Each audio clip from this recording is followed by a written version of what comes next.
Oke, selanjutnya kita akan membahas poin ketiga, yaitu dampak polusi tanah. Nah, dampak polusi tanah ini kita akan bahas pada 3 bidang. Yang pertama itu dampak pada kesehatan.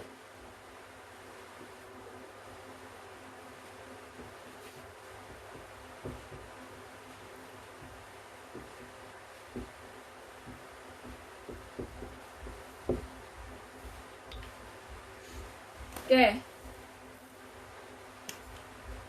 Dampak pada kesehatan ini, biasanya polusi tanah ini dicemari oleh apa? Biasanya banyak-banyak penggunaan pestisida ya, atau limbah-limbah yang dibuang ke tanah. Oke, yang pertama itu ada yang namanya kromium. Oke, nah kromium ini adalah kandungan yang sudah sempat kita bahas nih di pertemuan-pertemuan saat di sekolah. Kemudian ada juga pestisida. Nah, kromium dan pestisida ini dia akan menghasilkan atau akan menyebabkan penyakit itu, yaitu karsiogenik. Karsiogenik itu apa? Karsiogenik sudah sempat kita bahas, silakan dibuka buku catatannya karsiogenik itu apa. Kemudian yang kedua itu ada yang namanya zat timbal. Zat timbal ini akan menghasilkan penyakit apa? Nah, timbal ini dia sangat berbahaya karena dia dapat terjadinya kerusakan otak ataupun ginjal. Kemudian ada yang namanya zat atau unsur benzena. Benzena ini lebih ke senyawa ya. Kemudian penyakit apa yang akan ditimbulkan? Itu ada yang namanya leukemia.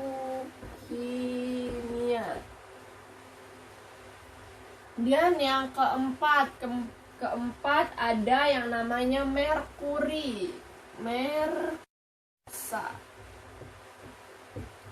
Nah, dia akan menimbulkan penyakit apa? Dia akan menimbulkan penyakit atau akan terjadinya kerusakan ginjal. Kemudian ada juga yang namanya siklodiena.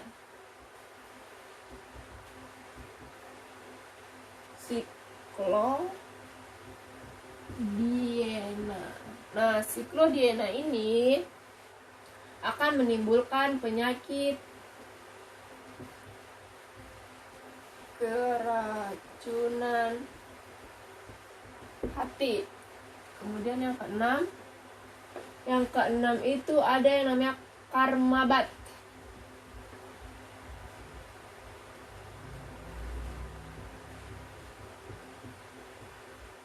Nah, karmabat ini akan menimbulkan penyakit apa? Yaitu gangguan syaraf otak.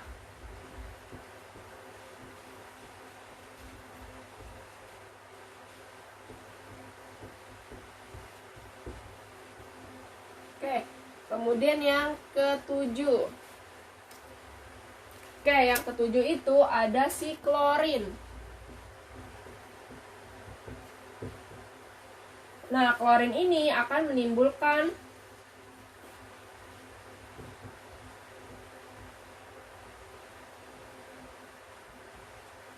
penurunan fungsi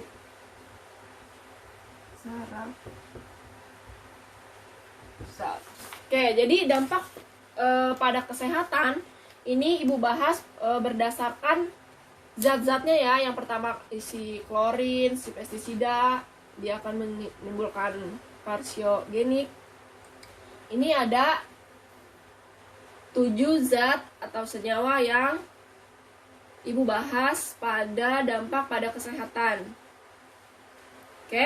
Kemudian yang kedua itu kita akan membahas dampak pada bidang ekosistem.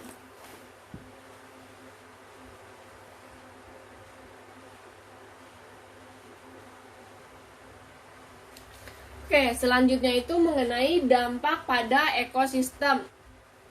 Oke, bahwa kalian ketahui tanah itu adalah bagian primer dari ekosistem. Oke, jadi dampak pada ekosistem yang akan terjadi itu, dia akan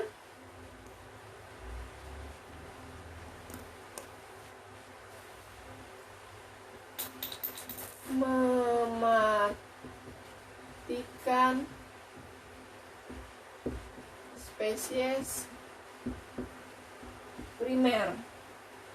Oke, dia akan mematikan spesies primer. Nah, tadi Ibu sudah sempat bahas bagian primer ekosistem itu ada tanah. Nah, kira-kira spesies primer itu apa yang ada di tanah? Oke, betul. Itu yaitu contohnya ya. Contohnya itu cacing. Oke, coba kalian bayangi ketika cacing itu terkontaminasi oleh zat-zat yang seperti tadi. Ada timbal, ada kromium dan lain-lain. Nah, bagaimana yang akan terjadi oleh cacing tersebut?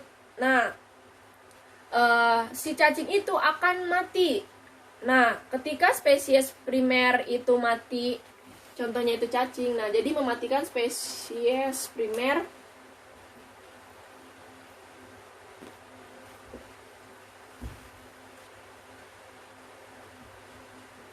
dari rantai makanan. Oke, coba kalian bayangin cacing mati, lalu bagaimana dengan rantai makanan yang di atasnya? Contohnya misalkan di sini ada cacing, terus cacing itu kan dimakan oleh misalkan ayam, ya kan? Terus misalkan ayam dimakan oleh siapa? Misalkan dimakan oleh elang di sini ya. Atau bisa seperti ini aja, Ibu buat simpel. Jadi misalkan ini ada rantai makanan, cacing dimakan ayam, lalu ayam dimakan elang. Kalau si spesies primer, contohnya cacing, karena cacing yang berada di tanah, si cacing ini musnah atau banyak yang mati. Lalu apa yang terjadi dengan ayam? Apa yang terjadi dengan elang? Oke, ayam akan kekurangan makanan. Kalau ayam kekurangan makanan, maka ayam akan kenapa? Oke, betul, ayam akan juga berkurang jumlahnya. Kemudian elang, kalau ayamnya berkurang, elang juga makan ayam. Lalu bagaimana yang terjadi dengan elang? Nah, sama seperti ayam, jumlahnya elang akan berkurang. Karena kenapa? Karena tidak melakukan konsumsi. Oke, jadi pada ekosistem ini dia yang pertama mematikan spesies primer. Oke, kemudian ini Bu hapus atau bisa masih muat nggak di bawah? Oke, masih muat. Ini yang pertama. Yang kedua itu mengenai piramida makanan. Oke, piramida makanan juga udah kita bahas bahwa seperti ini bentuknya.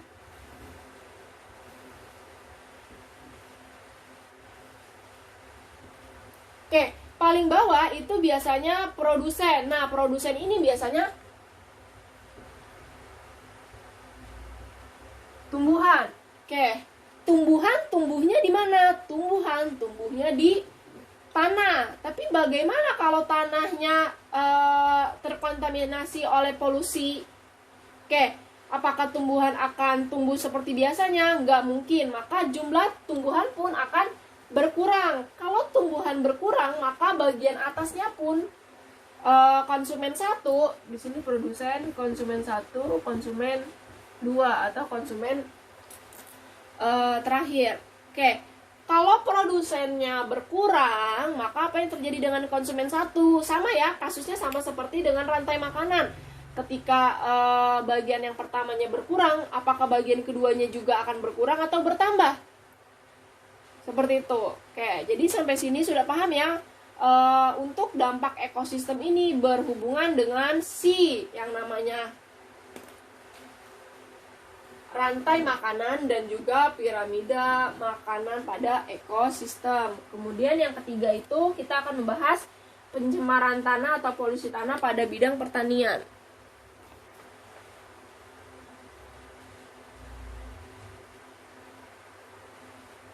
Oke, yang selanjutnya itu dampak pada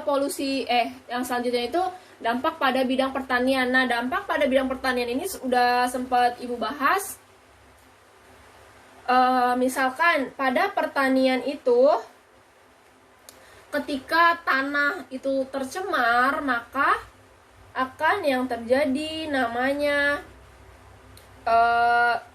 merusaknya struktur tanah. Kemudian juga kesuburan tanah akan berkurang. Nah, kalau kesuburan dan kesehatan tanah berkurang, maka apa yang terjadi? Nah, yang akan terjadi itu adalah tidak dapat ditanami jenis tumbuhan lain. Kenapa? Karena unsur haranya sudah semakin berkurang, yang sudah sempat Ibu bahas ya. Jadi contohnya tanah itu biasanya oleh petani ditanami oleh tomat, tapi ketika tomatnya sudah panen, misalkan diganti lagi dengan semangka, kemudian diganti lagi dengan misalkan tumbuhan mentimun. Nah, biasanya itu dilakukan siklus dengan petani, tapi ketika sudah tanahnya terkena polusi tanah, maka si tanah itu biasanya akan hanya bisa ditumbuhi oleh satu tanaman. Nah, tanaman itu, tanaman mana yang cocok? Apakah tanaman tomat? Apa tanaman mentimun? Seperti itu. Jadi, ketika tanah sudah terkontaminasi atau sudah tercemar, nah itu yang terjadi. Jadi, ini sudah Ibu bahas ya. Kemudian kita masuk mengenai penanganan polusi tanah.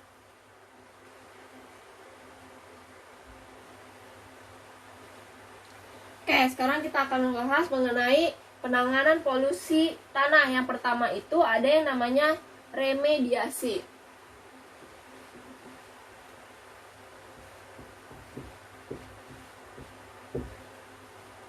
Oke, kemudian ada yang namanya di sini bioremediasi. Nah, remediasi itu apa sih? Remediasi itu adalah kegiatan membersihkan permukaan tanah yang tercemar. Oke, Ibu ulangi, remediasi adalah kegiatan membersihkan permukaan tanah yang tercemar. Oke, nah ada dua jenis remediasi nih. Ada dua jenis remediasi nih. Yang pertama itu, oke Ibu, kayak gini. Yang pertama itu ada yang namanya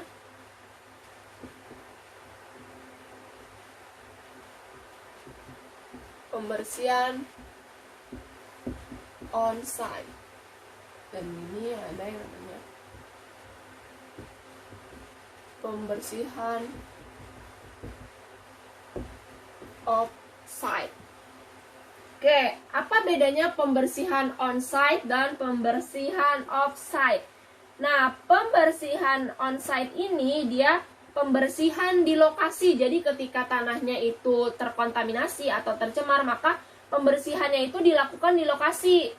Nah, pembersihan kayak di sini diputus ya. Ini pembersihannya dilakukan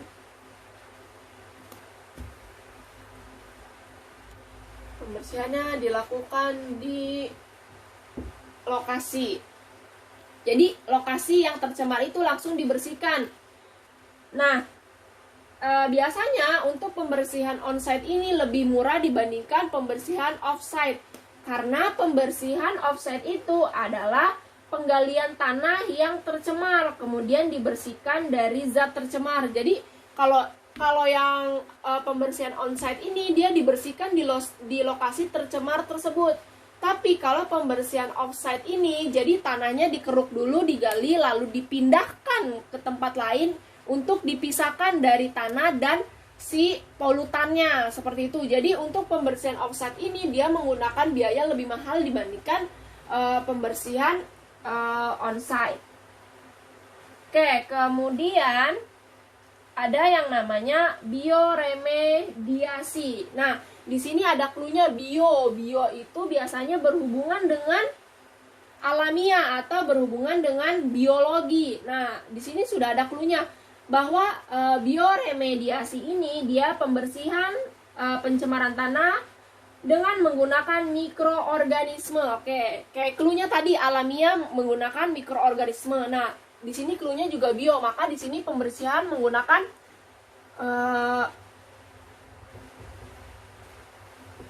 mikroorganisme. Nah, pembersihan mikroorganismenya itu biasanya apa? Tadi di situ kan Ibu contohin bakteri. Selain bakteri ada juga jamur. Nah, si bioremediasi ini bertujuan untuk memecahkan pencemaran tersebut menjadi bahan yang kurang beracun atau tidak beracun. Semuanya fungsinya sama, untuk mengurangi tanah itu dari racun atau menghilangkan racun tersebut. Oke, jadi sampai sini bisa kita bedakan ya. Kalau remediasi itu adalah pembersihan permukaan tanah, kalau bioremediasi itu pembersihan permukaan tanah menggunakan mikroorganisme. Terus pembersihan onsite itu pembersihan langsung di lokasi tanah yang tercemar tersebut. Kemudian kalau pembersihan offsite itu tanah yang tercemar digali dulu, dikeruk dulu, kemudian dipindahkan ke suatu tempat, baru dilakukan pembersihan. Pembersihan onsite dia lebih murah, pembersihan offsite dia menggunakan biaya yang cukup besar. Oke, materi untuk pertemuan hari ini cukup sampai di sini. Silakan kalian salin di buku catatan kalian. Ibu akhiri pertemuan kali ini. Selamat siang. Wassalamualaikum warahmatullahi wabarakatuh.